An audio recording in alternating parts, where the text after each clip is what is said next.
한 주간도 부활의 말씀이 저와 여러분의 심령 안에 기쁨으로 충만케 하신 줄 믿습니다. 할렐루야. 네, 우리 부활절 말씀 중에 우리 15장 중에 2절에서 4절, 고린도전서 15장 2절에서 4절, 너희가 만일 우리 암송요절 해보겠습니다. 또 두 번 2주 동안 여러분 개인적으로 암송요절을 은혜 받은 말씀을 잡으셔서 또 이렇게 암송하시며 제가 없는 동안에도 말씀의 은혜를 충만히 누리시길 기도하겠습니다. 너희가 만일 시작. 너희가 만일 내가 전한 그 말을 굳게 지키고 헛되이 믿지 아니하였으면 그로 말미암아 구원을 받으리라. 내가 받은 것을 먼저 너희에게 전하였노니 이는 성경대로 그리스도께서 우리 죄를 위하여 죽으시고 장사 지낸 바 되셨다가 성경대로 사흘 만에 다시 살아나사. 고린도전서 15장 2절에서 4절 말씀. 할렐루야. 예, 이 말씀이 복음이라고 그랬습니다. 복음이 무엇입니까? 이렇게 누가 묻는다면 고린도전서 15장 3절 4절을 딱 암송하면 복음입니다. 내가 받은 것을 먼저 너희에게 전하였노니 이는 성경대로 그리스도께서 우리 죄를 위해서 죽으시고 장사된 바 되셨다가 성경대로 사흘 만에 다시 살아나신 것입니다. 이것이 복음입니다. 예수 믿고 구원 받으십시오. 오늘 말씀은 베드로전서 5장으로 가겠습니다. 이제 베드로전서도 우리 1월 중순부터 베드로전서 말씀을 통해서 은혜를 나눠왔는데요. 마지막 장 베드로전서 5장으로 왔습니다. 5장 1절에서 4절까지 본문이 길지 않습니다. 우리 한 목소리로 천천히 함께 읽어보겠습니다. 시작. 너희 중에 장로들에게 권하노니 나는 함께 장로된 자요 그리스도의 고난의 증인이요 나타날 영광에 참여할 자니라. 너희 중에 있는 하나님의 양무리를 추되 억지로 하지 말고 하나님의 뜻을 따라 자원함으로 하며 더러운 이득을 위하여 하지 말고 기꺼이 하며 맡은 자들에게 주장하는 자세를 하지 말고 양무리의 본이 되라. 그리하면 목자장이 나타나실 때에 시들지 아니하는 영광의 관을 얻으리라. 아멘. 예, 오늘 말씀의 제목은 3절에 나와 있는 말씀입니다. Being examples to the flock. 양무리의 본이되라. 이렇게 정했습니다. 예, 오늘날 교회 안에는 두 직분이 있습니다. 성경에서 말하는 직분은 교회 안에 두 직분이 있습니다. 하나는 목사고 하나는 집사입니다. 예, 권사도 있고 장로도 있고 여러 가지 직분이 있지만 그 직분, 평신도 직분은 집사라는 직분으로 대신할 수 있는 것입니다. 집사의 직분과 모든 역할이 같기 때문입니다. 그래서 성경에는 목사와 집사 두 직분을 두고 있습니다. 오늘 말씀은 이 두 직분 중에서 특별히 목사에게 주는 말씀입니다. 목사에게, 풀타임 목회자에게, 평신도 중에도 많은 일꾼들이 있지만 소명받고 주의 일을 감당하는 목사에게 주시는 말씀입니다. 그래서 오늘 설교는 제가 저에게 하는 설교입니다. 그동안 여러분에게 많은 설교를 했지만 제가 저에게 설교를 하고 이제 휴가를 떠나게 되었습니다. 제가 참 두렵고 떨리는 마음으로 오늘 말씀 앞에 섰습니다. 1절에 보시면 베드로 사도는 너희 중 장로에게 권한다 이렇게 말씀을 시작하고 있습니다. 여기서 말하는 장로는 바로 오늘날 목사를 가리킵니다. 양들을 양육하고 또 말씀을 선포하는 목회자를 말합니다. 또 신약성경에 보면은 감독이라는 또 단어도 나오는데 이 감독도 마찬가지로 오늘날 교회 안에 목사를 가리키는 말씀입니다. 이 감독과 장로 다 오늘날 목회자와 같은 직분인 것이죠. 오늘날에도 교회 장로라는 직분이 있지 않습니까? 그 평신도 장로의 직분은 이 신약 성경에 나와 있는 장로와는 다른 구별된 직분이라고 할 수가 있죠. 성경에 나오는 장로는 목사를 가리키는 것이고, 오늘날 교회 안에 있는 평신도 장로의 직분은 또 이제 집사와 같은 역할을 하는 직분이라고 할 수가 있습니다. 이 목사에게 주는 말씀이지만 여러분도 들을 필요가 있습니다. 왜냐하면 목사나 집사나 다 같은 하나님의 일꾼으로서 하나님의 교회를 섬기기 때문입니다. 그래서 목사의 사명이 또 집사의 사명과 비슷한 부분들이 일치하는 부분들이 또 많이 있기 때문입니다. 그리고 교회의 평신도 일꾼들도 이제 목사를 도와서 함께 동역의 그릇을 이루고 주님이 주신 사명을 감당하기 때문에 우리는 다 같이 말씀을 받아야 될 줄로 믿습니다. 무엇보다도 성도님들은 목사를 위해서 기도하지 않습니까? 그래서 목사의 사명이 무엇인지를 알아야 바로 기도할 수 있습니다. 목회자가 잘못되지 않도록, 또 이제 하나님의 사명을 올바로 감당할 수 있도록 여러분들의 기도가 목회자에게는 큰 힘이 되기 때문입니다. 그러면 목사의 사명은 무엇일까요? 오늘 2절에 보면은 나와 있습니다. 너희 중에 있는 하나님의 양무리를 치되, 이렇게 되어 있습니다. 목사의 사명은 양을 치는 것이 사명입니다. 여기서 양무리라는 것은 양이 함께 있는 것을 말하는 것이죠. 원래 양을 치는 그 사역은 예수님의 몫이었습니다. 그래서 예수님을 목자라고 부르잖아요.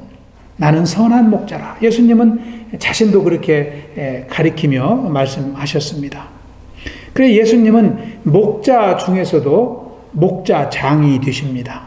오늘 말씀에도 목자장 4절에 나와 있지 않습니까? 예수님을 가리키는 것입니다. 원래 이 예수님의 사역이었는데 오늘날에 종들을 세우시고 그 종들에게 예수님의 사역을 위임한 겁니다. 그래서 교회의 목사는 양들을 돌보는 일을 이제 감당하게 됩니다. 여기 보면은 양무리를 치라 이렇게 말씀하고 있는데, 이 양무리를 치라는 헬라어 원어의 뜻은 양들을 보살피라, 그런 뜻입니다. 양들을 잘 보살피라는 것이죠. 말씀으로 양육하고 또 기도로 품고 또 믿음으로 성장할 수 있도록 늘 챙기라는 말씀입니다. 영어 성경에는 NIV에는 이렇게 되어 있습니다. Under your care, serving as overseers. 그러니까 감독자와 같이 양들을 돌보라는 것이죠. 근데 이것을 권위적으로 돌보는 것이 아니라 돌봐주고 보살피고 인도하고 섬기라는 그런 뜻입니다. 그것이 목사의 사명입니다. 그것이 패스터가 교회 안에서 감당하는 패스토링입니다. 패스토링, 목회라고 말할 수 있는 것이죠. 이것은 여러분 잘 아시다시피 요한복음 21장에 보면은 부활하신 예수님께서 베드로를 이제 갈릴리 호수로 다시 신방 가시잖아요. 그리고 베드로를 만나서 대화를 하시면서 베드로에게 질문을 하십니다. 네가 나를 사랑하느냐? 요한의 아들 시몬아, 네가 나를 사랑하느냐? 이렇게 물어보십니다. 그때 주님을 제가 사랑합니다 이렇게 대답하는 베드로에게 예수님은 다시 말씀하시죠. 그러면 내 양을 먹이라. Feed my lambs. Feed my sheep. 이렇게 말합니다. 내 양을 치라. 3번이나 말씀하시죠. 그것이 바로 오늘 2절에 나와 있는 하나님의 양무리를 치라는 것과 똑같은 것입니다. 그러니까 예수님이 맡으셨던 이 사역을 예수님이 부활하시고 승천하시면서 제자들에게 그 사명을 주신 거예요. 사도행전에 보면은 이 사도들이 그 교회를 돌보는 사역을 계속 기록하고 있지 않습니까? 초대교회는 사도들에게 그 사명을 주셨고 오늘날에는 이 교회 안에 있는 목사들에게 그 사명을 똑같이 주신 것입니다. 양을 친다는 것은 첫 번째 양들의 영적 성장을 돕는 것입니다.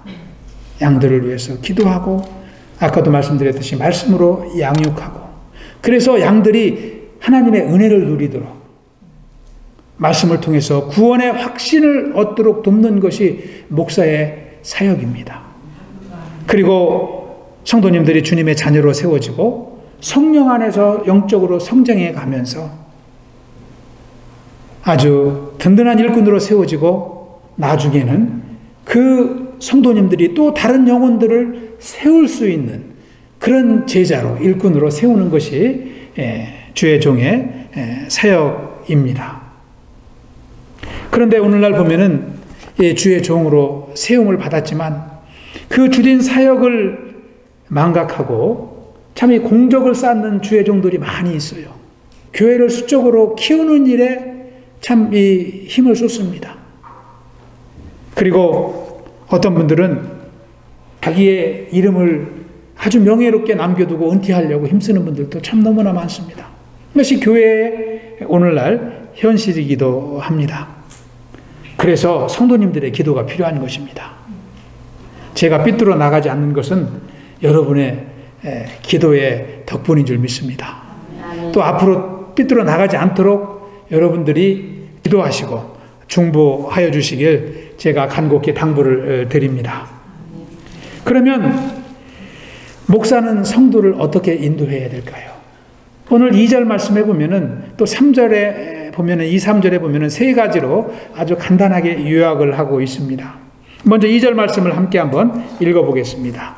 다시 한번 읽어봅니다. 시작. 너희 중에 있는 하나님의 양무리를 치되 억지로 하지 말고 하나님의 뜻을 따라 자원함으로 하며 더러운 이득을 위하여 하지 말고 기꺼이 하며. 첫 번째는 하나님의 양무리를 치되 억지로 하지 말고 하나님의 뜻을 따라 자원하는 마음으로 하라는 것입니다. 자원하는 마음으로.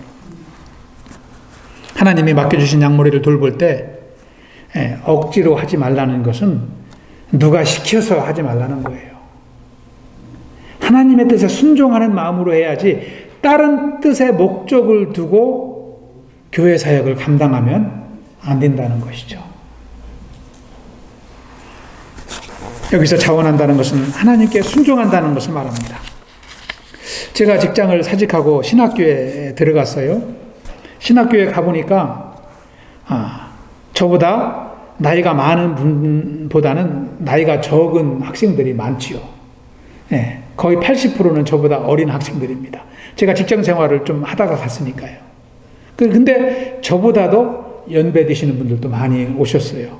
네, 어떤 분들은 휘갑이 지난 나이에도 오시는 분도 있습니다.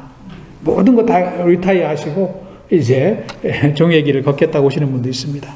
그런데요, 그 신학생 중에는 저와 같이 이제 평신도 직장 생활하다가 가는 분도 있지만 아버님이 목회하시는 분들은 이 복된 주의 가정에서 자라나서 교회에서 성장하고 또 어른이 되어서 신학교에 오는 분도 있습니다. 참 복된 가정이라고 생각을 합니다. 아버님이 목회하시고 또 자녀도 목회하시고 대를 지어서 목회하는 얼마나 축복입니까? 예. 그런데 그 아버님이 목회하시는 그 신학생 중에는 자기가 자원해서 이렇게 온 분도 있지만 아버님의 강요에 못 이겨서 온 학생도 더러 있더라고요. 예. 신학교 가라고 하니까 등 떠밀려서 온 거예요. 공부 열심히 했을까요? 마음에 안 내키는 거예요. 오긴 왔는데 마음에 안 내키는 거예요. 그래서 신학 공부에도 열심을 내지 못하고 또 신학을 공부하면서 사역하는 분들이 많은데 사역에도 열심을 내지 않습니다. 왜 그런 거 아니? 자원하는 마음이 없으니까. 하나님이 부르신 그 음성을 듣고 와야 되는데 아버님의 부름을 따라왔으니까 이제 내키지 않는 것입니다. 그런데요, 하나님의 부르심을 받고 온 사람들은 분명합니다. 열정이 있고 분명한 목표가 있어요. 그리고 사역에 대한 간절한 소망이 있습니다. 우리가 주의 일을 감당함에 있어서 필요한 것은 억지로 하지 않고 자원하는 것입니다. 아멘. 이것이 하나님이 기뻐하시는 일꾼의 자살이라는 것이죠. 아멘. 목사도 그렇고 성도님들도 마찬가지예요. 무슨 일을 하든지 간에 하나님 기뻐하시는 일을 감당하기 위해서는 내가 자원하는 마음으로 감당하는 것입니다. 자원하는 마음이 언제 들을까요?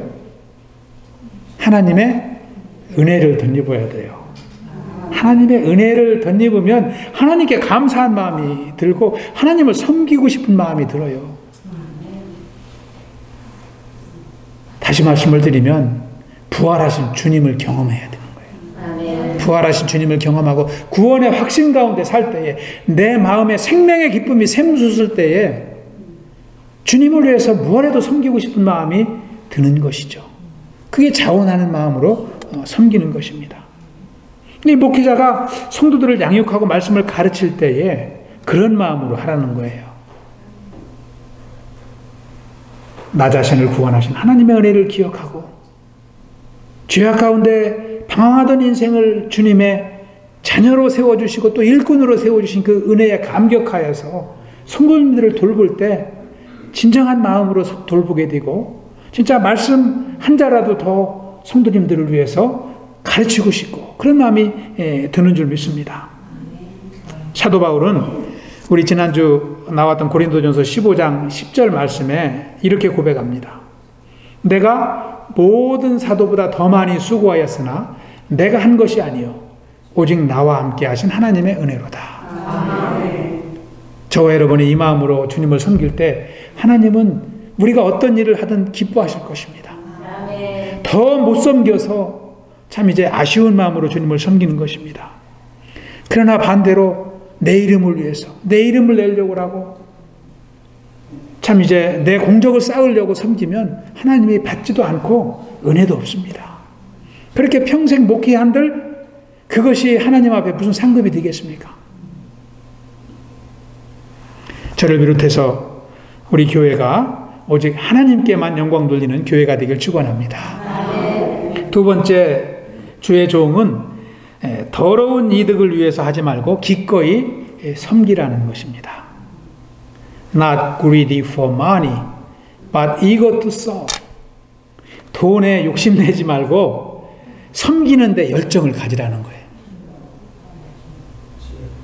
참 이 분명한 말씀이지만 이 목회자들이 돈의 유혹을 받기 때문에 참 이 베드로 사도는 장로들에게 이것을 힘주어서 강조할 것입니다. 제가 물질에 넘어지지 않도록 중보해 주시길 부탁을 드립니다. 아까는 자원해서 하는 것은 하나님께 순종해서 한다는 것이죠. 이것은 하나님과의 관계를 말하는 말씀이라면 이제 더러운 이득을 위해서 하지 말고 기꺼이 하라는 것은 자신과의 관계를 말하는 것입니다. 즉 다시 말하면 목회자는 깨끗한 양심을 가지고 주의 일을 감당하라는 것이죠. 특별히 교회 사역을 감당하며 부당한 이득을 바라지 말고 오직 주의 일을 하는 것으로 만족하라는 것입니다.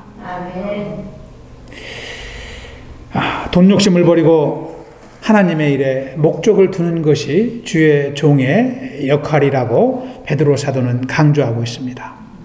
오늘날 교회 안에서도 이 목회자의 사례가 자주 문제가 되지 않습니까? 그래서 이렇게 사례하자는 팀과 아니다 그렇게 할 수 없다라는 팀이 막 분쟁하기도 하고 갈등하기도 하고 막 그렇습니다. 이 목회자는 그 사이에 껴 있는 것이죠. 대다수 목사님들도 대우를 해주는 데가 그 목사님을 더 인정하는 것이기 때문에 그곳으로 갑니다. 목회자도 가정이 있고 생활을 해야 되기 때문에 그것은 어떻게 보면 자연스러운 일이라고 할 수 있습니다. 원래 초대교회부터 가르치고 다스리는 일을 맡았던 목회자에게 사례를 해왔습니다. 이것은 교회의 전통입니다. 여러분 우리가 새벽기도 시간에 여호수아서 말씀을 통해서 보았지만 가나안 땅을 기업으로 받을 때도 이스라엘이 가나안 땅을 기업으로 받을 때도 레위 지파에게는 땅을 주지 않았다고 그랬습니다. 그 이유가 성전에서 드려진 제물을 그들의 기업으로 삼으라는 것이죠. 그래서 오늘날도 마찬가지로 목회자들도 성도들이 헌금한 것을 통해서 사례를 받고 그것을 통해서 가정생활을 하게 되는 것이 바로 성경적입니다. 이거 자연스러운 것입니다. 고린도 전서 9장 13절에 보시면 성전의 일을 하는 이들은 성전에서 나는 것을 먹으며 제단에서 섬기는 이들은 제단과 함께 나누는 것을 너희가 알지 못하느냐. 고린도 성도들에게 양육하고 있습니다. 그렇지만 목사는 그 재물에 목적을 두면 안 된다는 것입니다. 넘어진다는 것입니다. 그래서 물질의 이득을 위해서 일하지 말고 사례를 위해서 일하지 말고 성도들을 섬기는 데에 중점을 둬야 된다는 것이죠.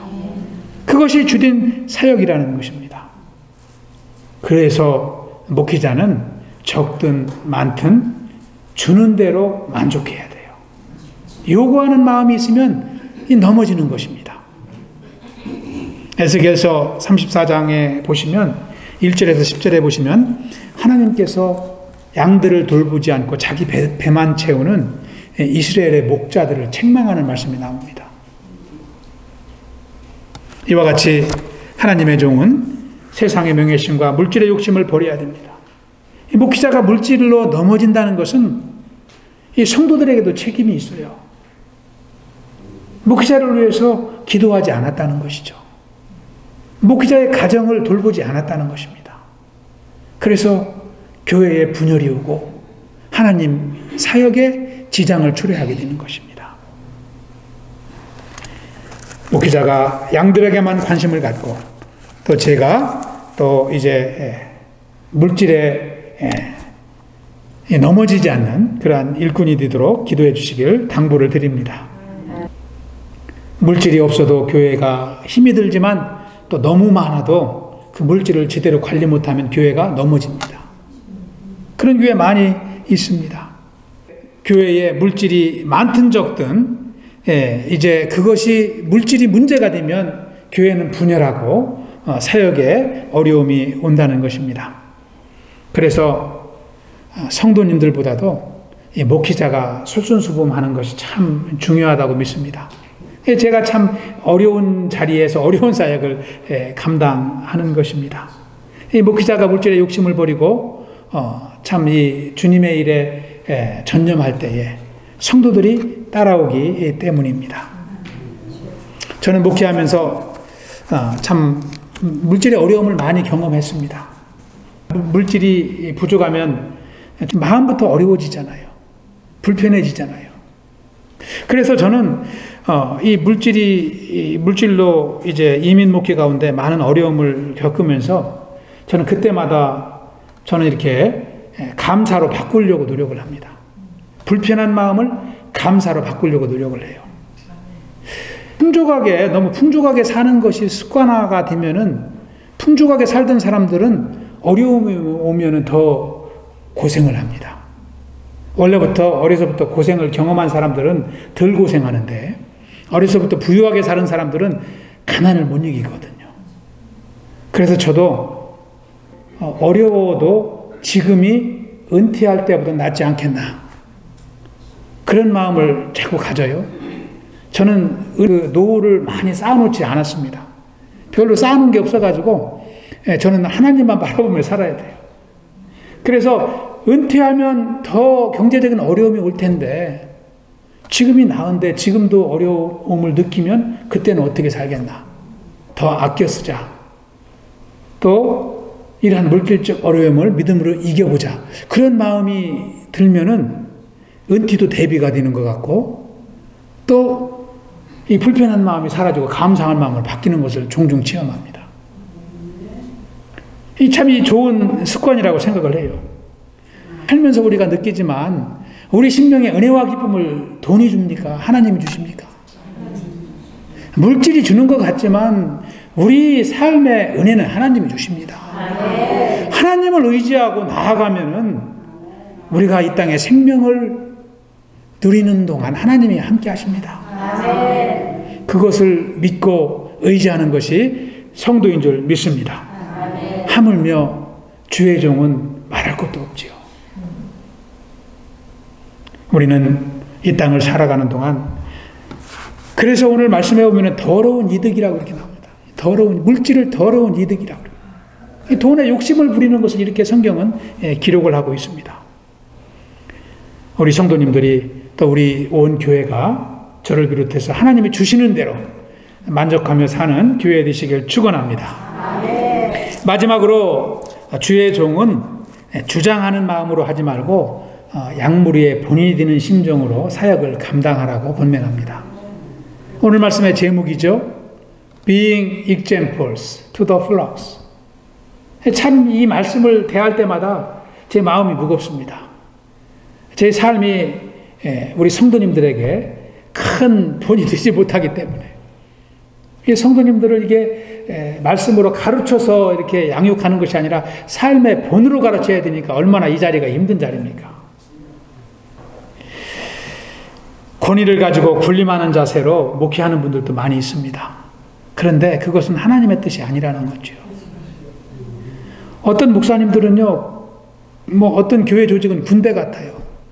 담임 목사님이 딱 뜨면은 부목사님들이 쫙 나열하고 장로님들이 옆에서 쫙 노트 들고 메모합니다. 막 이 담임 목사님은 막 이 지휘본 같은 걸로 막 이렇게 지시만 하고 다녀요. 막 주방 다니시고 막 성전 다니시고 막 이렇게 하면서, 물론 일사불란하게 처리가 되지만 하나님의 뜻이 아니라는 거예요. 은혜가 없고 성령으로 충만하지 못하다는 거예요. 교회는 잘 돌아갈지 모르지만 성령님은 함께 하시지 않는다는 것입니다. 예수님은 어떻게 섬기셨습니까? 겸손하게 하셨어요. 겸손하게 양무리에 본이 되셨습니다. 그래서 목사도 예수님을 따라가야 돼요. 힘들지만 예수님을 따라가야 되는 줄 믿습니다. 그래서 겸손한 자세를 취하면서 성도들에게 지시하거나 명령하지 말고 먼저 감당하고 솔선수범해야 되는 것입니다. 제가 힘든 사역을 너무나 쉽게 설교하고 있죠. 바울은 이렇게 고백합니다. 데살로니가 후서 3장 9절에 보면은, 우리 한번 읽어보겠습니다. 우리에게 권리가 없는 것이 아니요 오직 스스로 너희에게 본을 보여 우리를 본받게 하려 함이니라. 아멘. 물론 하나님이 담임 목사에게, 주의 종에게 영적 권위를 주셨습니다. 그 권위를 가지고 성도들에게 요구할 수도 있지만 사도 바울은 그렇게 하지 않았다는 거예요. 가급적이면 성도들에게 본이 되게 하려고 그 많은 사역을 감당하면서도 바울은 그렇게 감당했다고 전면하고 있습니다. 여러분 잘 아시는 말씀인데요. 중국 전한시대 일화에서 유래한 말 중에 백문이 불여일견이라는 말이 있습니다. 이 말이 무슨 뜻입니까? 그렇습니다. 100번 들어도 한 번 보는 것만 못하다는 거죠. 이것이 바로 교육자에게 주는 말이에요. 그러니까 말로 100번 가르치는 것보다 교육자가 한 번 본을 보여주면 학생들이 그걸 보고 배운다는 거예요. 그러니까 가르치는 자리가 이렇게 힘든 자리예요. 얼마나 힘든 자리입니까? 부모들이 자녀들을 양육할 때 자녀들의 습관을 바꾸려고, 나쁜 습관을 바꾸려고 많이 노력하시잖아요. 근데 말을 해도 하지마 해도 잘 이게 바뀌지 않아요. 습관이라는 것이. 그런데 부모들이 모르는 사이에 바뀐 때가 많아요. 그때 보면은 형들이나 또 엄마 아빠가 하는 모습을 보고 이 습관이 바뀌는 거예요. 가족이 좋은 습관을 가지면 자녀들이 좋은 습관을 갖는 것이고, 나쁜 습관을 가지면 자녀들도 다 따라오는 거예요. 교회도 마찬가지죠. 교회도 교회 리더로 세워진 일꾼들이 좋은 습관의 신앙생활을 감당하면 성도들이 따라오는 것입니다. 이 목사가 기도하지 않고 말씀 보지 않고 맨날 큰 소리만 치면은 성도들이 겉으로는 따라오는 것 같지만 속으로는 순종하지 않는다는 거예요. 그래서 이 목회자를 비롯한 교회의 리더는 본을 보이는 것이 참 중요하다는 것입니다. 제 설교를 통해서 여러분이 성장하지 않고 제 삶을 통해서 배우기 때문입니다. 디모데전서 4장 12절에 보면은 사도 바울은 누구든지 네 연소함을 업신여기지 못하게 하고 오직 말과 행실과 사랑과 믿음과 정절에 있어서 믿는 자에게 본일이요. 디모데 목사에게 주는 말씀이에요. 그러니까 젊은 목회자에게 사도 바울이 그렇게 권면합니다.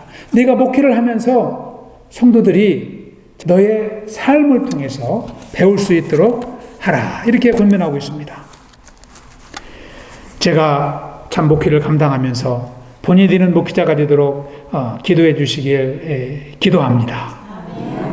또한 저와 여러분이 교회 사역을 감당하면서 교회의 주인의식을 갖고 또 먼저 믿은 자로서 이웃 영혼들에게 본이 되는 삶을 사실 수 있길 축원합니다. 오늘 말씀을 정리합니다. 여러분 마태복음 18장에 보시면 예수님께서 이런 말씀을 하십니다. 우리 한번 함께 읽어보겠습니다. 누구든지 나를 믿는 이 작은 자 중 하나를 실족하게 하면 차라리 연자맥돌이 그 목에 달려서 깊은 바다에 빠지는 것이 더 나으니라. 아멘. 참 두려운 말씀이죠. 믿는 자들을 실족하게 하면 어떻게 한다고요? 목에 연자맷돌을 매서 바다에 빠뜨림을 당한다는 것이죠. 여러분 연자맷돌 아시죠? 이렇게 큰 맷돌입니다. 사람이 혼자 돌릴 수가 없어요. 그래서 말이나 소를 통해서 이렇게 돌리는 맷돌이에요. 얼마나 무거울까요? 근데요, 로마 시대에 실질적으로 이 연자맷돌을 사람 목에 매서 바다에 빠뜨리는 사형 제도가 있었어요. 부모를 이제 죽이는 불효자. 이 연자맷돌을 사형을 시켰습니다. 그리고 사회 질서를 어지럽히는 사람들을 연자맷돌에 매서 바다에 빠뜨렸다고 그래요. 하나님께서도 다른 믿음의 백성들을 이렇게 잘못 인도하면 이렇게 심판하신다는 거예요. 예수님의 말씀입니다. 참 이 목사의 직분이 너무나 두렵습니다. 너무나 두려워요. 우리가 한 영혼을 인도한다는 것이 그냥 우리 기분 내키는 대로 그냥 하고 싶은 대로 말하면 되는 것이 아닌 거예요. 오히려 가르치는 위치에, 복음을 전하는 위치에 있다가 실족하게 될 수가 있어요. 이걸 보면은 너무나 한 영혼을 돕는 일이 귀하고 소중하다는 것을 예수님은 말씀하고 있습니다. 그러므로 양무리를 치는 교회 지도자들은 그에 대한 분명한 사명감을 가지고 예수님과 같이 분명한 자세를 가지고 감당해야 될 것입니다. 오늘날 목사는 오늘 말씀을 통해 볼 때에 설교만 잘한다고 훌륭한 목사가 될 수 없습니다. 우리 성도님들도 마찬가지예요. 예배만 빠지지 않는다고 좋은 성도님이 될 수 없는 것입니다. 주님이 주신 사명을 겸손함으로 감당하고 다른 사람의 본이 될 때에 주의 백성으로 인정받고 영원한 생명의 복을 누리기 때문입니다. 저와 여러분이 하나님의 일꾼된 자로서 서로 섬기고 사랑하고 위하고 믿음으로 하나님의 뜻을 이루어갈 수 있길 축원합니다.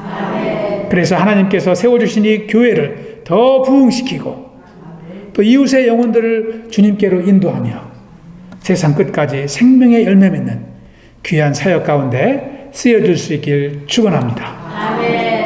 그래서 4절 말씀에 나와 있는 것과 같이 마지막으로 목자장이 나타나실 때에 예수님께서 다시 오실 때에 시들지 아니하는 영광의 관을 얻는 저와 여러분이 되시길 축원합니다.